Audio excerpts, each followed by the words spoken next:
Good morning, students. Welcome back to the course of Software Testing Techniques. This video is brought to you by Newton's Group of Institutions, Macharla. This is Arvind Egireddy from the Department of Computer Science and Engineering. So in our previous lecture, we discussed the concepts of domain testing. And we discussed the importance and we have seen the limitations of domain testing. And we have differentiated the difference between the nice domains and ugly domains. And we also have seen the properties of nice and ugly domains. Now, in this video, let us discuss about domain testing. So here we will learn the domain testing strategies for different dimensional domains. And here we will try to identify the problems that arise due to the incompatibility of domains and ranges in the interface testing. And let us also discuss about the domains and testability. So let us see what is a domain testing strategy. So the domain testing strategy, which is a simple, although it is a little bit slow. So here the strategies, what we follow is, here the domains, they are being defined by their boundaries. So therefore the domain testing, which is going to concentrate on the test points which are on or nearer to the boundaries. And secondly, we classify what can go wrong with these boundaries. Then we have to define a test strategy for each case. And then we have to pick enough points to test for all the recognized kind of boundary errors. So here what we have to do is, we have to find what is wrong with the boundaries.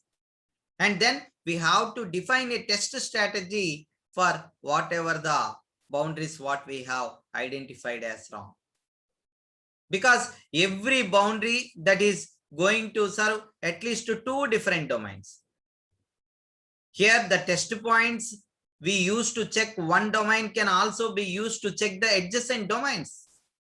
So here what we have to do is, we have to remove the redundant test points. Then we have to run these tests and we have to test them by po-tested analysis. That is, we have to test the tedious part. That is, we have to determine if any boundaries which are faulty, and if so, we have to identify how. And then finally, we have to run the enough tests to verify every boundary of every domain. So these are the 5 general domain testing strategies what we have to follow. Now, domain bugs, how to test them? This is the main goal what we have. So we have to test the domains either by using interior points or by exterior points, or by finding out the epsilon neighborhoods or extreme points or on points. So what is this? What is an interior point? So here, if you can see this picture, an interior point in this is a point in the domain, which is inside the domain, such that all the points that are within an arbitrarily small distance, which we also call them as epsilon neighborhoods. So interior points are nothing but which are inside, nearer to the boundary. And these interior points, we also call them as an epsilon neighborhood. And next is the boundary point. So this is the boundary point. Boundary point is one such that is within an epsilon neighborhood, and these are the points that are both in the domain and not in the domain, on the domain. Okay. Now coming to the extreme point. Extreme point is a point that does not lie between any two of the other arbitraries, but distinct point of a convex domain. Okay, so that is what is called as an extreme point. Now coming to this second picture, here you can see the on point. So this is an on point. This is an on point. So an on point is a point which is on the boundary. So the point which is on the boundary is called as an on point. And if the domain boundaries is closed, then these are called the off points. That is the points that are nearer the boundary. Of course, these are adjacent to the domains. So if the boundary is open, an off point is a point which is nearer the boundary, but in the domain that is being tested. So here, if you remember, in previously we have seen one acronym, COOOOI,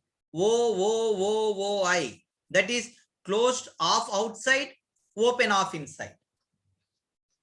Okay, so you can recollect this that thing. So the following figure, picture which shows the generic domain bugs.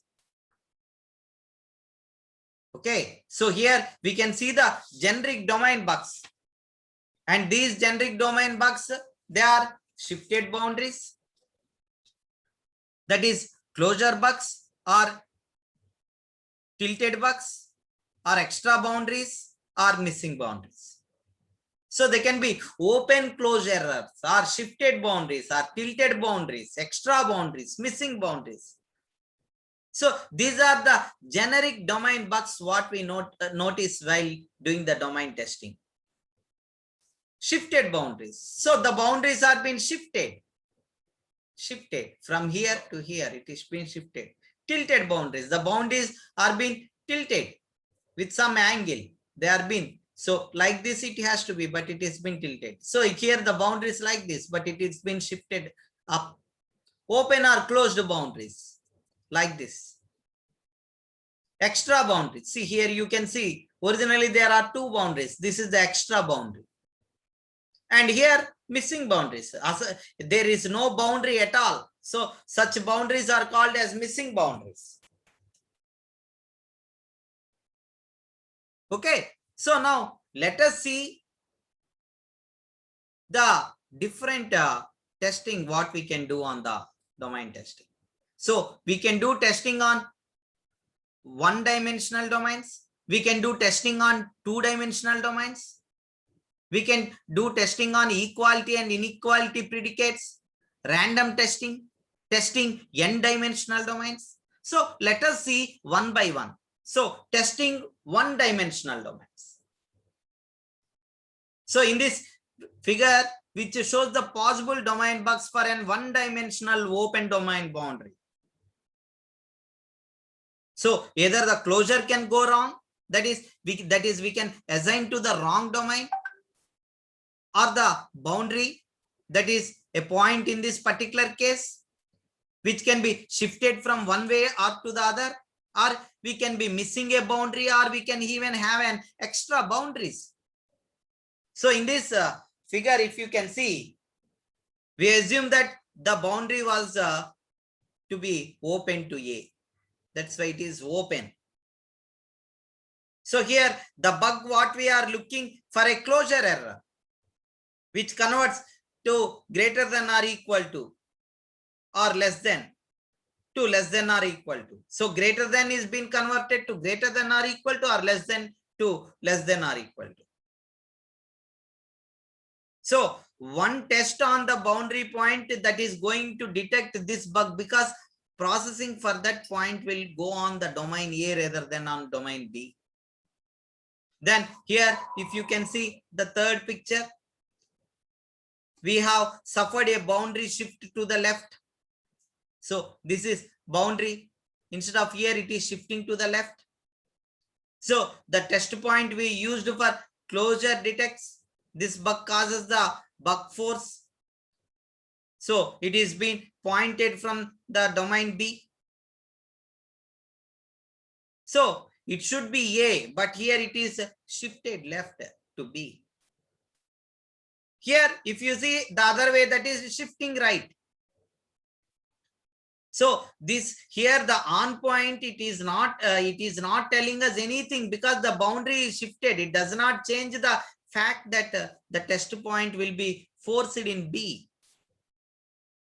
So to detect these shift, what we need to do, we need a point which is close to the boundary but within the A. So the boundary is open. Therefore, by definition, the off point is in A. Open off inside. Okay. So the same open off point also suffices to detect the missing boundaries. Because what would have been processed in A is now processed in B. So to detect an extra boundary, if you can see here, to detect an extra boundary, we have to look at two domain boundaries. So this is the extra boundary. So in this context, an extra boundary, which means that A has been split into two. The two off points that we selected here before, one for each boundary, does the job. So if point C had been a closed boundary, then on test point at C would do it. Okay. So for closed domains, please look at this figure. For closed domain, as for the open boundary, the test point on the boundary, it is going to detect the closure bug. So here the reset of the cases are similar, which are similar to the open boundaries. So here now the strategy that is required is off points just outside the domain.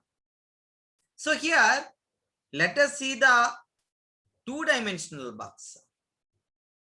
So testing 2D domains, they are closure bugs, boundaries shifted up or down, tilted boundaries, extra boundaries, missing boundaries. So how they going to be? So testing two-dimensional 2D domains. So here this picture shows the possible domain boundary bugs for the two-dimensional domain. So here A and B are adjacent domains and the boundary is closed with respect to A, which means that it is open with respect to B. So here we will have closure bugs, shifted boundary bugs, tilted bugs, extra boundaries, and missing boundaries. So what is a closure bug? So in this picture, we can clearly see that faulty closures, which might be caused by using wrong operations. For example, if we have to use x greater than or equal to when, now if we have used x greater than or equal to something when x is greater than something, which was intended, or vice versa. Instead of x greater than k, if we are going to use x greater than or equal to k. So here the two on points that going to detect this bug because those values will get A rather than B processing. Then coming to shifted boundary. So in shifted boundary, the bug is a shift up, which converts part of the domain B into processing, which is being denoted by A dash. So this is the result that is being caused by an incorrect consistent predicates. So instead of writing the expression x plus y greater than or equal to 17, when x plus y greater than or equal to 7 was intended. That is, instead of writing x plus y greater than or equal to 17, we have written x plus y greater than or equal to 7.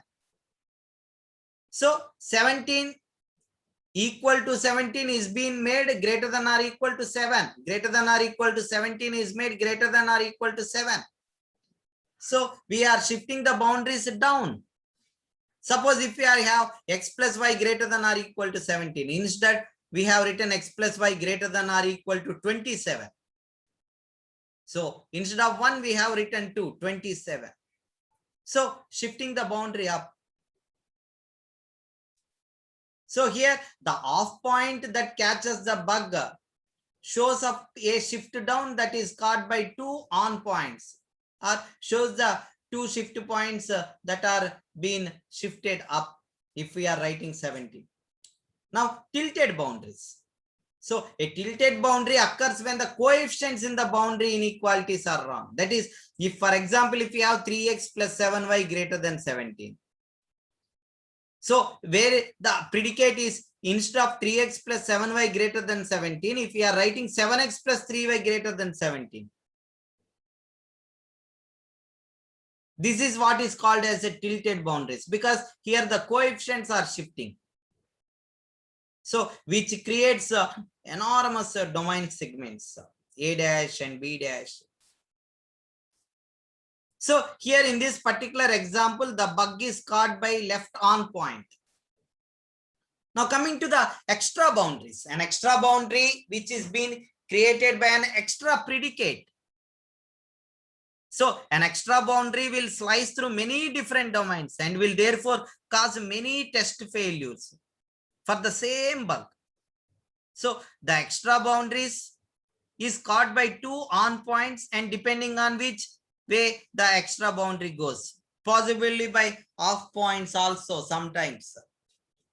Then coming to the missing boundaries. So a missing boundary which is created by leaving a boundary. So here what we will do is we will be leaving the boundary predicate out. The missing boundary will merge different domains and will cause many test failures, although there is only one bug. Okay, now let us see the equality and inequality predicates. Equality predicates, they are being defined by equations such as x plus y is equal to 12. So here equality predicates that support only few domain boundaries. Whereas in inequality predicates, they are being defined by inequality equations such as x plus y greater than 12 or x plus y less than 12. So x plus y greater than 12, not equal, x plus y greater than 12 or x plus y less than 12. So of course, in inequality predicates, they also support most of the domain boundaries. But in domain testing, equality predicates of one dimension, which is a line. Similarly, equality for 2 dimensions is a two-dimensional domain, and equality for 3 dimensions is a planar domain. Whereas in inequality predicate, the test points are obtained by taking adjacent domains into the consideration. So not only the points on the boundary, we also consider the adjacent points. So here in this particular figure, you can see 3 domains, A, B, and C, which are planar. The domain C is a line. So here the domain C, which is a line, that is the test point B, E for B, A for A, and C dash for C. Okay, so here these are the 2 test points. Here B for B, A for A. Those are the test points. Now coming to random testing. So random testing, which is a form of functional testing that is used when the time that is being needed to write and run the direct tests where they are very too long. So one of the big issue of random testing is we have to know when the test is going to fail. So when doing the random testing, we must ensure that they cover the specifications. And these random testings, they are less efficient than by doing the direct testing. Of course, here we need random testing generators for doing the random testing. Then coming to testing n-dimensional domains. So if the domains that are being defined over n-dimensional input space with p boundary segments, then the domain testing gives the testing of n-dimensional domains. So n dimensions with the p boundary segments. Then we will be having n+1 star p test cases, where n is the number of points and 1 is the off point. So here the extreme points that are being shared will be 2p points. And here the equalities over the m dimensions, they create a subspace of nm dimensions. And here the orthogonal domains with consistent boundary closures, orthogonal to access a complete boundaries by doing independent testing. Okay, so now let us see the procedure for testing. So procedure for solving these values. So here the procedure is, which is conceptually is a straightforward, and it can be done by hand for 2 dimensions and for a few dimensions, and particularly if it is impossible if it is more than 2 dimensions. So here what we have to do, we have to use certain tools if it is more than 2 variables. And the simple procedure what we will be using for solving these values is, first we have to identify the input variables.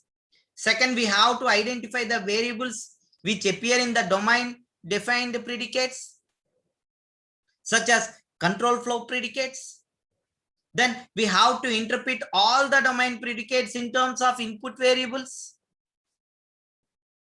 And for p binary predicate, if my predicate is a binary predicate, there are at most 2 power p combinations, that is true or false values. Therefore, so we must have at most 2 power p dimensions. So here we have to find the set of all non-null domains. So here the result, since it is an Boolean expression in the predicate consisting of a set of end terms joined by ORs. For suppose, let us take an example, ABC plus DEF plus GHI, where these, if we are going to represent these ABC, DEF, GHI with cap letters, they denote the predicates. So each product term is a set of linear inequalities that define the domain, are part of a multiply that are connected to the domains. So here what we have to do is, we have to solve these inequalities to find all the extreme points for each domain. Of course, by using any of the linear programming methods. Now we have to find out the tools for variations for effectiveness. So here the variations, they can be vary based on the number of on and off points on the extreme points what we use. So these variations can be based on the domain testing strategies that what we have discussed. Or it is based on the cost effectiveness of the domain testing, because they use partition analysis, of course, which include domain testing, computations, verifications, and both structural and functional information. So here some specification tools are used in domain testing. Now let us see the second topic, that is domain and interface testing. So here in general, the domain testing, which plays a very important role in the integration testing. So we are going to do the domain testing while integrating.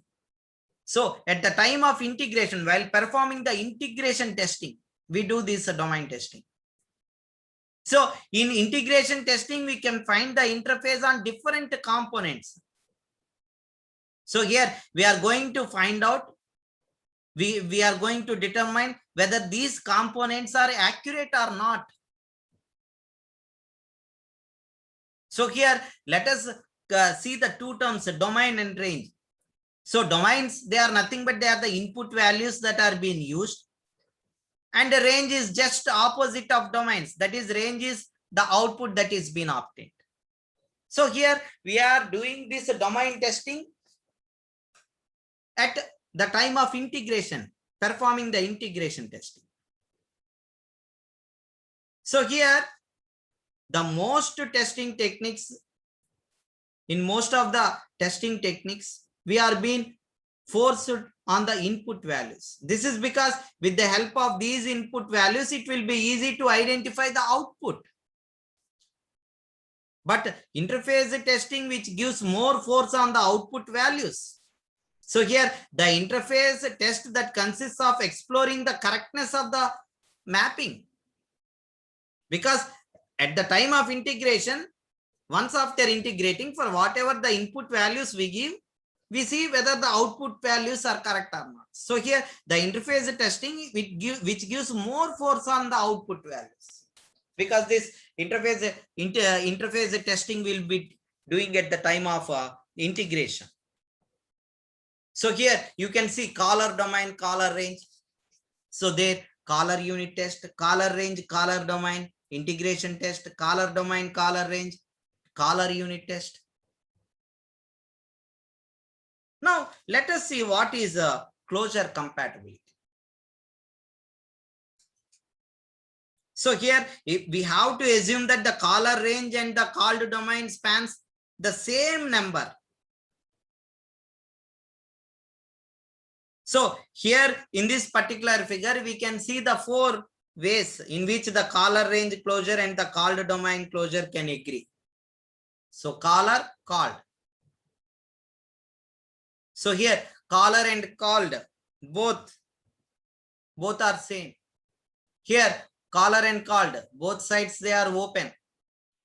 So caller is smaller than called. Here called is smaller than caller. So this is caller, this is called. So here it is open top. Here it is open bottom. Here it is open at both ends. Open at both ends. Here this is caller called, which is not at all open, completely closed. Same level. So here it is open at the top, open at the bottom. So open at both ends. Here it is open at the top. See, smaller, open at the top. Here it is open at closed. So these are the different closure compatibilities what we see. So in all these cases, the caller range, so it depends whether the caller is subset of called or called is subset of caller. Here in this case, called is subset of caller. Here in this case, caller is subset of called. Here both caller and called, they are equal. Here both ends open. So now let us see what is span compatibility. So in this case, if you see in the top, in the above case, this is caller and this is called. Caller is always subset of called. So caller range, which is a subset of called domain. So this, when caller range is subset of called domain, then that is not necessarily a bug. It is not necessarily a bug. So here the routine is being used by many callers. Some requires values inside a range and some they don't. So this kind of span incompatibility is a bug only if the caller expects the called routine to validate the called number of callers. Whereas coming here in this thing, you can see that opposite situation of this. So here the called is the subset of caller, opposite. So here the called routine domain has smaller span than the caller expects. Smaller. So all these are examples of buggy. So here it is a buggy. Okay. Whereas coming to this picture, if you can see here the range of domains, they do not line up at both ends. So in this particular case, since they are not being lined up, so even though we have a good values that are being rejected, because we don't know whether which is subset of which, whether they are equal or not. So here, even though this they are equal, but since they are not in the line, so even though we have the good values, what we do? We reject. And bad values, of course, they may be accepted. So here, the called routines is not the robust enough because they are not in the same line. They are not in the same line. Whereas if you can see here, so here in this, this combines these notations where we can see that we have holes here in between. We have holes. So we have holes here in the domain. So this is a so this may probably lead to a bug. So in the first case, it is not a bug. Here it is a bug. We reject it. And here it may lead to the bug. Okay. So now let us see what is an interface range domain compatibility testing. Interface range domain compatibility testing. So for interface testing, bugs are more likely to concern the single variables rather than peculiar combinations of two or more variables.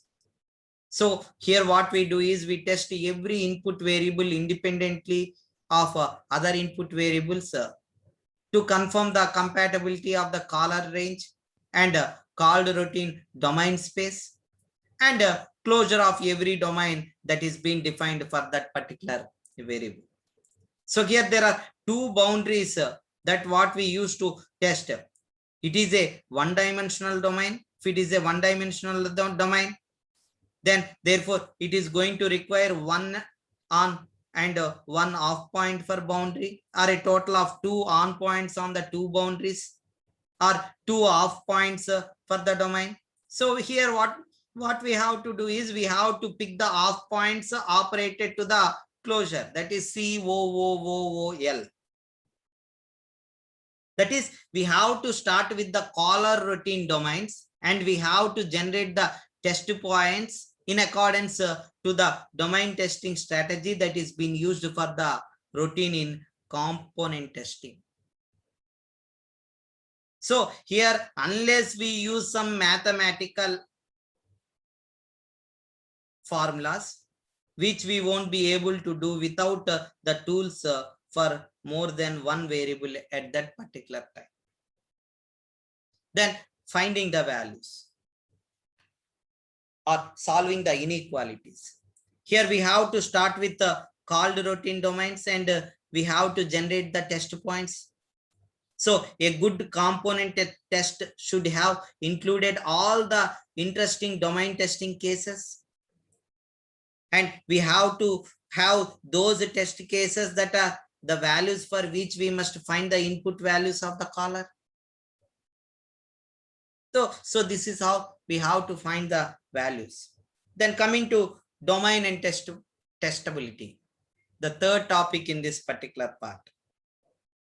So in general, domain testing gives orthogonal domain boundaries, which constitute closure independent boundaries, linear boundaries, and other characteristics. As we know that which makes the domain testing, of course, very difficult. And this is it that consistently by applying the algebra to the problem, we can achieve it. Then we can have linear transformations. So this is used for transfer of non-linear boundaries to equivalent linear boundaries. And the different methods of what we are going to use in the linear transformation for converting non-linear to linear boundaries is polynomials or logarithmic transformations, that is rectangular to polar, or more general forms by using Taylor series. Okay, so here polynomials, the boundary is specified by a polynomial or multinomial by using several variables. So here for a polynomial, each term can be replaced by a new variable. That is, for suppose x square, x cube, They can be replaced by y1 is equal to x, y2 is equal to x square, y3 is equal to x cube. And suppose if it is for multinomials, we add more new variables for those terms such as xy, x into 2y, xy into 2. So here the polynomial that is going to play an important role in the linear transformations. The second method what we use is a logarithmic transformation, that is rectangular to polar. So here the products such as xyz that can be linearized by substituting the values. X is equal to log x, v is equal to log y, log z. So if in the original predicate, if we have xyz greater than or equal to 17, by using those polynomial function logarithmic transformations, u is equal to log of x, v is equal to log of y, log of z, it will becomes u plus v plus w greater than something. And we can use more general forms apart from logarithmic transformations and polynomials. There are some generalized linearizable forms such as x by a plus b and axb. So we can also linearize these things by using Taylor's series. Next, coming to coordinate transformation. So in coordinate transformation, the main purpose of coordinate transformation technique is to convert the parallel boundary inequalities into non-parallel boundary inequalities, and converting non-parallel boundary inequalities to orthogonal boundary inequalities. So in coordinate transformation, what we do, we convert the parallel boundary inequalities to non-parallel boundary inequalities. Then we convert the non-parallel boundary inequalities to orthogonal boundary inequalities. Whereas in canonical program form, here the testing will be clearly divided into testings that predicate and coordinate transformations. That is testing the individual case selections. So here testing the control follows, then testing the case processing. Here the great insights, sometimes programmer have great insight into programming problems that result in much simpler programs that one might have expected. So this is all about domain testing. So I hope you by these 3 videos, by my last 3 lectures, you understood what is the different concepts of domain testing and the importance and limitations of domain testing. What is the difference between the ugly domains and nice domains? And we have seen the properties of ugly and nice domains. And we have seen in this particular video, we have discussed we have learned about the domain testing strategies for different dimensional domains, 1D, 2D, so on. And we have identified the problems due to the incompatibility of the domains and range of its interface testing. So that's all. So that's all for me. So here on this particular slide, you can see some of the important questions in this domain testing. So these are the important questions what I have collected for you. So you can go through these questions. So for all these things, my explanation gives you the complete answer for all these questions. So I hope you understood. So in our next video, that unit 3 of part 2, we will discuss about paths, path products, and regular expressions. So that's all for now. I hope if you like this video, please subscribe to my channel. And please press the bell icon for the latest notifications. Thank you.